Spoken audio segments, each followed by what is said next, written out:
Greetings, sports fans, and welcome to the latest Breath of Fresh Air Shorty with your host, Charles Taylor. So I'm on here for today. Oh, by the way, happy hump day. Always got to get that in there if I'm doing this on a Wednesday. But I am on here to talk about some college football. And as you guys can see, I'm wearing my burnt orange representing for the Longhorns, even though my team is not even close to being back as Sports Illustrated had them on the cover at the beginning of the year. We still have a long way to go, but this shorty is not about my Longhorns.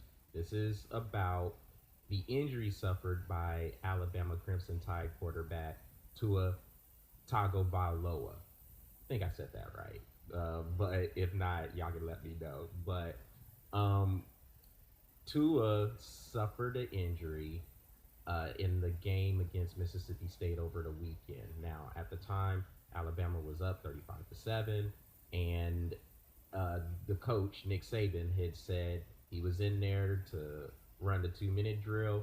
He wanted to play, and it was a freak injury. But as it is, Tua suffered a dislocated hip.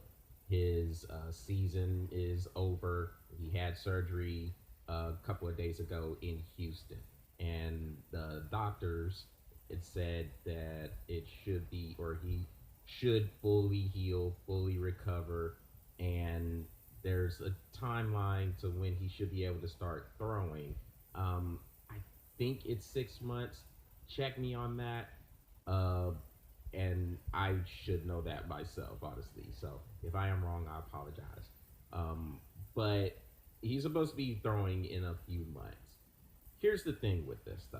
Now, I'll start with the big picture for Tua, and then I'll get to the big picture as far as the Alabama football team goes. Number one, with Tua, he was looked at as one of the top prospects to come out for the NFL draft this year.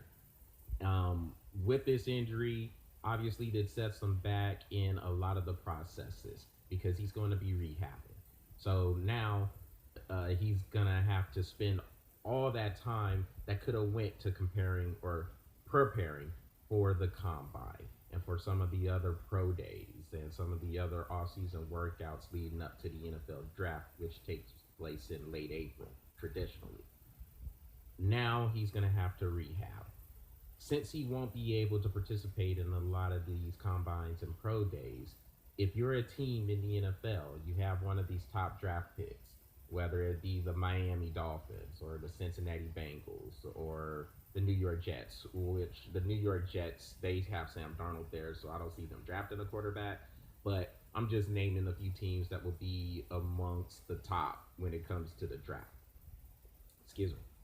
With that order, with what's going on with the draft, Tua won't be able to participate in those drills. So if you're a team, you're going to have to decide if he's worth the risk because you have to remember this is a first round draft choice and there's a hysteria of just a craze to try to get the quarterback to build your team around.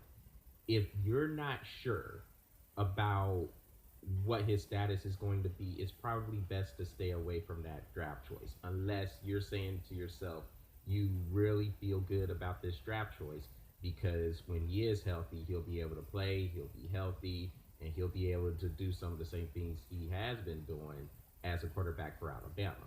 Now, if you are Tua, you have to look at this big picture also, seeing how you won't be able to participate in these workouts. Do you say to yourself, maybe I should sit out until I'm fully healed and come back to Alabama for your senior year and kind of distance yourself from those injuries? Because if he's able to come back healthy and he plays a full season in Alabama before he decides he's going to go pro, he can distance himself from the injuries he has had. Because right now, it looks like he's injury prone. He's had ankle problems, and the ankle problems go back to last year.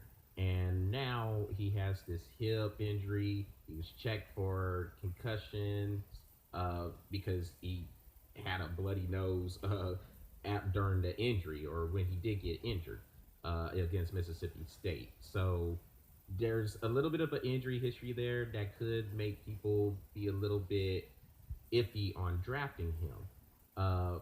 If he's able to come back healthy and he decides that he's going to go to Alabama or stay at Alabama and play his senior year, then he has a chance to kind of distance himself and he could come out and be a top draft pick for next year's draft or the year after next year's draft.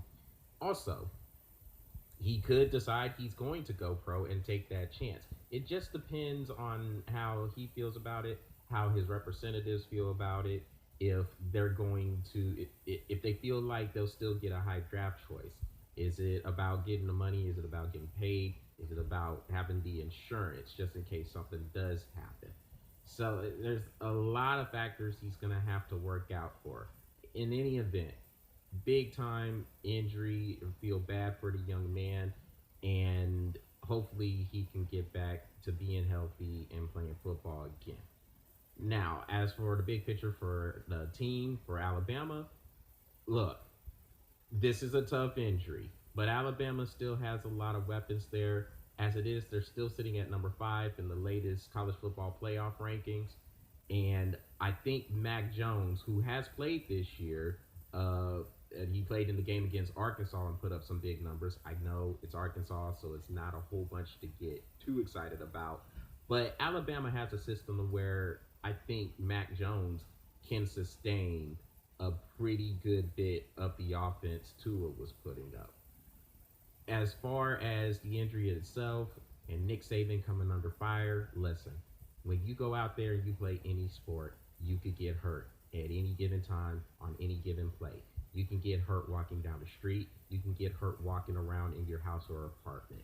So for everybody to try to come down on Nick Saban as to why they had him in there is crazy. It's ridiculous to me. Yes, there is a chance that he could have sat him down and rested him for this game because Alabama had enough to beat Mississippi State. Mississippi State's not that good this year. But if you're trying to get on him for playing guys that actually wanted to play, then that's I don't have anything for you. I don't know what else to tell you there. Players want to play.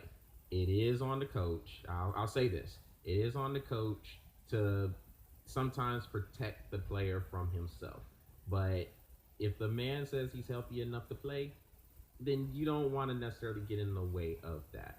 And again, injuries can happen at any given point. So even if he did rest against Mississippi State, he could have got hurt later on in the year. He could have got hurt against Auburn in the Iron Bowl or something. Not wishing any injuries upon anybody, but that is the life of an athlete. When you go out there and you play, you can get hurt. It's just that simple, especially in football where it's a high collision, high impact sport. Athletes are bigger, faster, stronger than ever.